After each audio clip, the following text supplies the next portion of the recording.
और अभी ताज़ा अपडेट ये है कि वज़ीर-ए-आज़म ने वज़ारत तवानाई को 1 से 3 माह में 16 टास्क मुकम्मल करने के अहकाम जारी कर दिए हैं।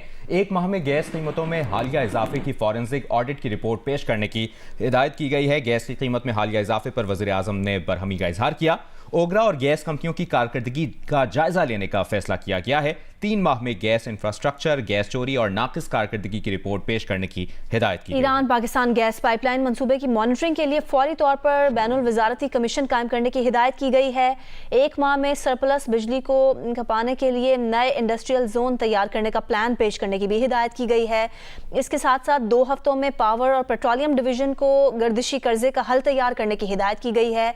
2 हफ्तों में पावर और पेट्रोलियम डिवीजन को गर्दिशी कर्जे का हल तैयार करने की हिदायत की गई है। वज़ीर-ए-आज़म ने वज़ारत तवानाई को 1 से 3 माह में 16 टास्क मुकम्मल करने के अहकाम जारी कर दिए हैं। 1 माह में गैस कीमतों में हालिया इजाफे की फॉरेंसिक ऑडिट की रिपोर्ट पेश करने की हिदायत की गई है।